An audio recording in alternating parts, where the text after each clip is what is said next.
This is tutorial 2-6 in the GIS Tutorial 1 textbook. Creating dot density maps. I'm on page 74.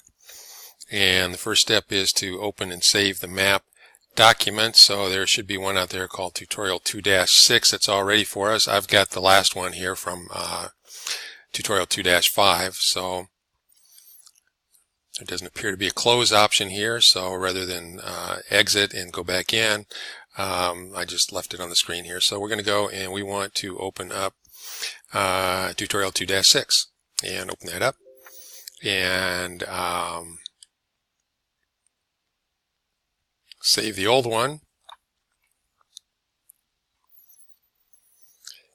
And we want to save this. They say save it to chapter 2 folder. What I've been doing is I've just been saving them back in the same folder and just tacking my name on the end, and I've already done this before, so I'm just going to click on that. You can do the same thing and click on save, and yes, we'll replace it.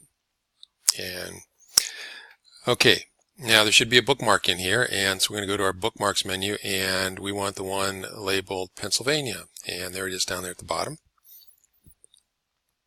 And our map should look something like, well, not quite yet. The one on page 75, we've got that bookmark, but we don't have the dots for the city, so apparently we're going to do that on page 75. In the table of contents, right-click the U.S. Population 2010 layer, so let's right-click that. And we're going to go to Properties and Symbology. And we want to go to Quantities. And under quantities, we're going to do dot density. Okay, so dot density means that you're going to put dots for the features in this layer, and usually you make them different sizes. But with a dot density map, what they do is they put dots out there that are all the same size, so that they show relative density of the different units. So it looks like what we have here is counties, and so we're going to have like a certain number of dots per county. The location of the dots really doesn't mean anything. What matters is how many of them are in the box for a given county. So we want population 2010 right there, I think, yes, to be our field, and we want to move the field to the right pane. So click on the arrow there and that will slide it over. Okay. And number 4, double click the dot symbol for Pop 2010.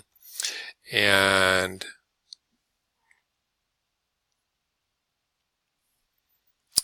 so where is the symbol for Pop 2010?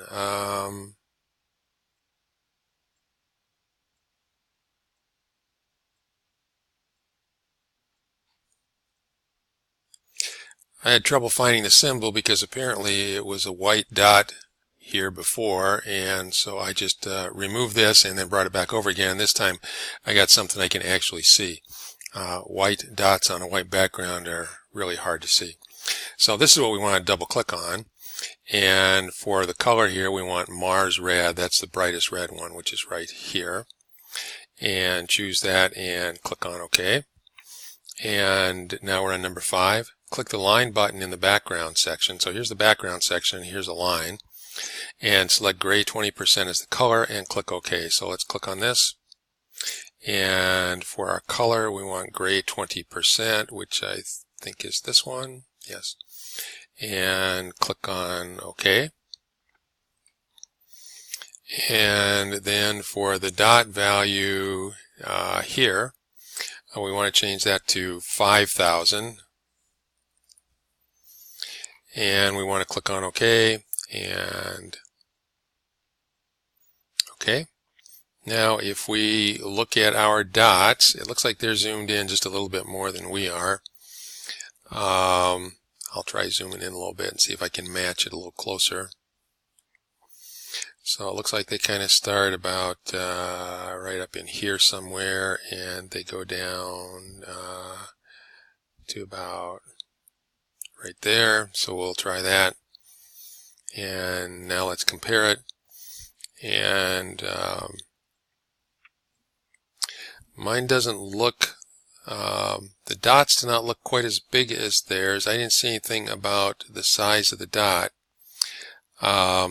I think if you count the number of dots in each county, let's go to this county up here. This one should be easy to find. It looks like it's the second one over and the second one down. So if you go over,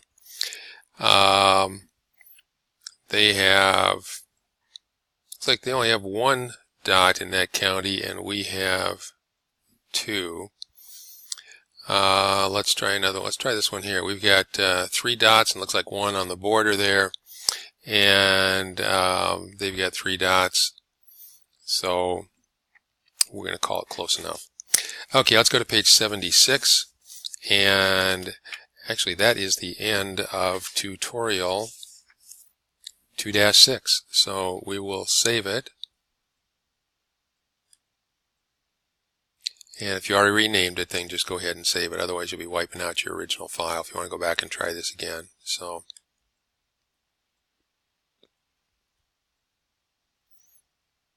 and there we are.